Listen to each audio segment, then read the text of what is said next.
first speaker is Bill Herbert, a distinguished lecturer at Hunter College and the executive director of the National Center for the Study of Collective Bargaining in Higher Education and the Professions. His scholarship focuses on labor law, history, and policy, including the impact of workplace technologies on privacy and associational rights. Prior to joining the Hunter College faculty, Bill was deputy chair and counsel to the New York State Public Employment Relations Board, that's PERB. And before that, he practiced labor and employment law for over 2 decades. Bill, you're on. Great. Well, thank you. And thank the Education Committee for inviting me to participate. So what I'm going to try doing in 5 minutes is cover about 100 years of labor history. And to do that, I want to start with one of my favorite quotes, which comes from Utah Phillips, a famous folk singer who sadly passed a few years ago. And Utah Phillips said that a long memory is the most radical idea in America. And when we think about that, there's so much we don't know and so much people don't discuss in contemporary issues involving labor and workers' rights.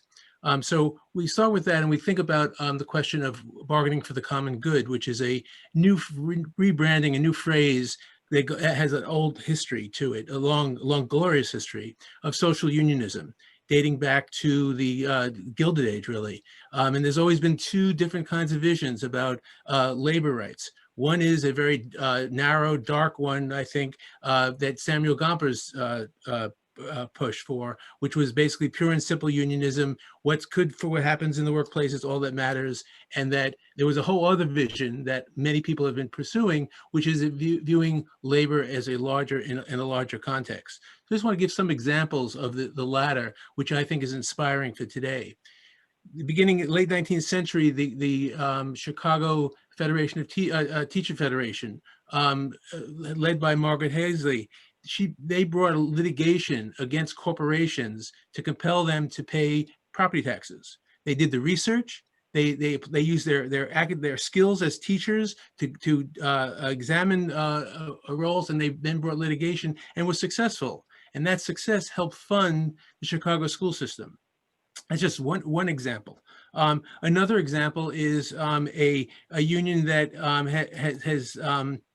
is no longer with us, but it was a union in New York City called the Housing Relief Employees Association. And I just put on the screen the preamble to this constitution, which came out in 1934, which shows that this union understood early on in 1934 the importance of dealing with race and dealing with other forms of discrimination as part of the union movement, and to protect people of all types in terms of their protect them in the workplace against discrimination. This union also was very involved with raising consciousness and fighting police brutality, arguing over issues and forcing the city to provide greater relief and the state to provide greater relief for the unemployed.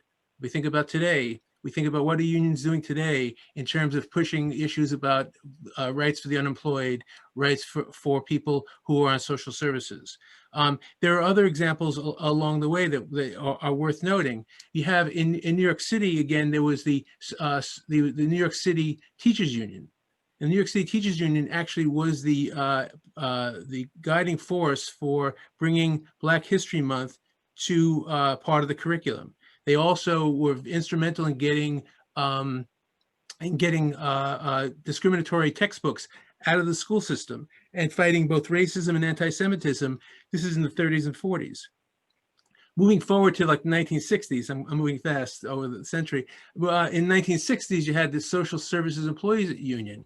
And this was a union that in 1965 went out on strike. If I could, went out on strike, not only about their terms and conditions of employment, but also the treatment of the recipients of social services. And they went on a month-long strike that closed down social services, and there was a strike with hospital workers. And the Social Services Employees Union really was a vanguard union at that time in pushing for social change, not just and improvement of working conditions as well. And then moving forward, you also have other examples of of social unionism, including the UAW supporting the farm workers organizing in California, and a whole host of other situations that continue today, in which now unions are putting on the table and making demands in as a part of collective bargaining for community-related issues. So it could be unions demanding that students get sufficient laptops when they're doing online learning. You have examples of unions fighting for changes in policies by the employer that are related to climate change. You have issues involving a whole host of other topics. But one of the things to keep in mind is that there's a procedural question that's also been coming up with regard to bargaining for the common good. And that is the question of the role of community activists in the context of collective bargaining. To some degree, that's a unique and different development. But overall, when we look at the past century, is there's a clear line of unions, union activists, and community activists aligning themselves on issues. And they could be, they can differ depending on geography, depending on interest. And I also forgot to mention one important element, and this is cue up for the next speaker, about the question of solidarity. And I think this is, again, something that's been lost in terms of labor history.